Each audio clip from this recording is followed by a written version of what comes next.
I mean, usually it's like, oh, and I just move on.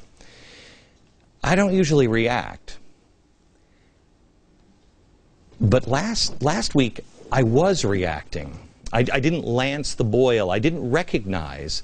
Because we're all upset. I'm upset. Barack Obama's upset. He'll say that he's not upset, but you know, everybody is. If you believe what you're saying, how can you not be upset? I'm upset. The truth doesn't seem to matter to anybody anymore. You know, there's you, but what? I was in church yesterday. I was upset at church. We were talking in the second hour. I go 3 hours on Sunday. Good God Almighty. So I go to church. And in the second hour, we were talking about this circle of, it's a cycle. It happens every time. It happened with the Roman Empire, the Ottoman Empire, the British. I guess the Soviet doesn't really fit. Will it happen to us? We were just talking about Moses and the Jews and how they got out to freedom. And it always is the same cycle. There's freedom. Then there's an apostasy, an unpegging from the truth. And it's usually coupled with apathy. Nobody really cares. They're happy. They're free. Everything's great. That leads them into bondage to where they humble themselves. And then there's the Moses moment. And there's a restoration of the truth and they become free again. I got to tell you something. I raised my hand about halfway through and I said, can we use a real life application here? Where are we in this cycle? And is there anybody that has thought, has it ever happened that you can go from freedom to this stage, because I think we're in between these two stages, that have gone from this stage to this stage? Is there a way to short circuit the system? I was upset because I care. And I don't know why we're not having real conversations. The ship's taken on water, man. Do you see the headlines? This is the story of America. These are all, have you clicked on the Drudge Report? Like every weekend I'll click on the Drudge Report and I'll look at it and I'll be like, this is like, if I would have told you that all of these stories would be happening at once in the last 3 weeks, you would have said I was insane. It's like the book of Revelation, quite honestly. I saw the sinkhole and I thought, that can't be real. That's got to be a Halliburton thing or something. What is that? So, as I said, I don't swear anymore. I gave it up with drinking. I gave it up with sleeping in on Sundays. It was hard for me because I was very good at swearing. I was. It's an art form for me. But last week, I noticed that I was using foul language. People would come up to me in the street, and I'd actually say something back to them. And I was shocked at the time. The words were coming out, and I was like, wow, that's not you, but wow, that felt good. I felt justified. I felt they deserved it. And so I did it. I should have known, because I've seen Star Wars enough.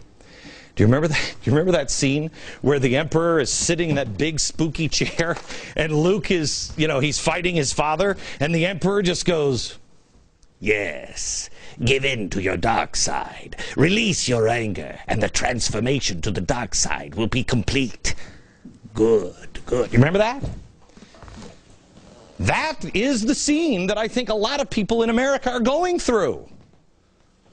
I thought it was really, I went back and I watched it, and I thought it was really interesting that he said transformation, not restoration, your transformation will be complete. We have to ask this question about ourselves and our country. On our country, we have to ask, who are we? Who are we? Who do we want to be?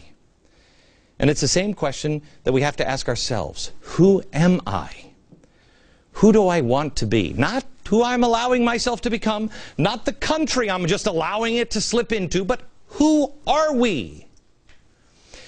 When I gave the commencement speech at Liberty University, part of the advice that I gave to the students was, don't let life just wash over you wave by wave, because I got news for you, man. You're not a rock. And even the strongest rock eventually is just broken down to sand.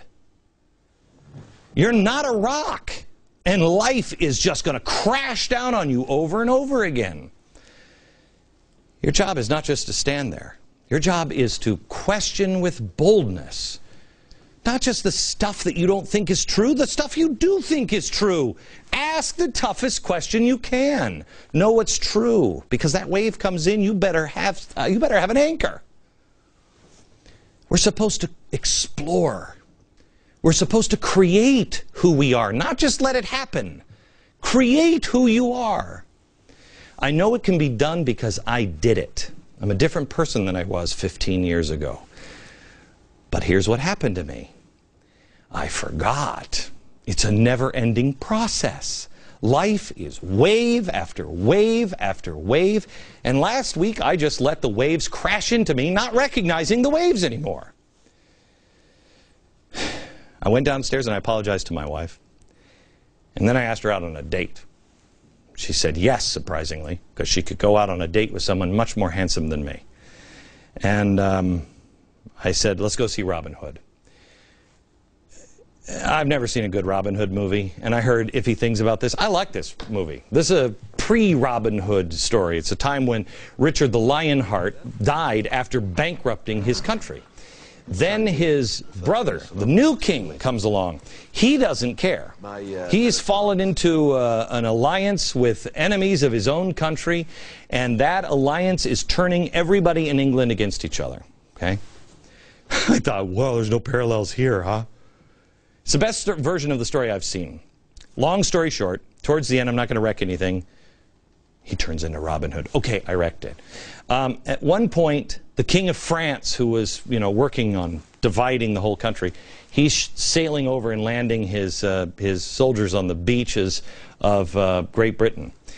In the time that he launched his ship and arrived over to Great Britain, Robin Hood had brought his people of England together as one.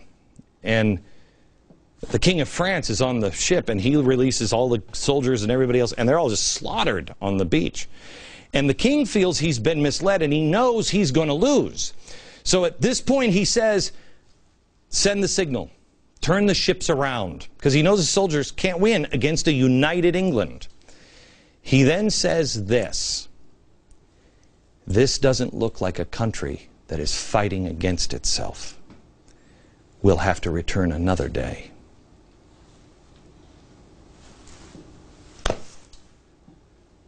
We have to find what we unite on. I realized that the frustration, anger, whatever it is, it was growing in me and possibly growing in you and Barack Obama and everybody else in America because we care. It is the power to destroy. We'll all be, Republican, Democrat, Independent, we will all be responsible for the loss of our country. I also realized that the apology that I made for the president and to all those who I disappointed, I put it up on the internet right away on Friday, I knew that it wasn't enough.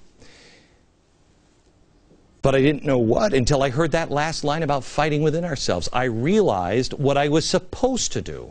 Times are changing, and so must we. We have to raise the bar higher. Everything's about to change.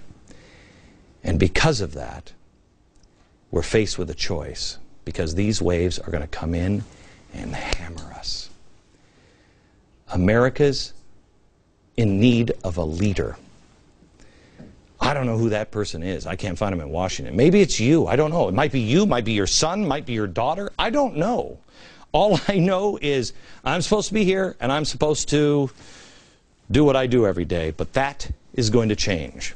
Because the more, what is it, the old Sufi or Rumi saying, that which you gaze upon, you become. The more I gaze on this problem, the more I feel like I could become it. So what do we do? I'll tell you next.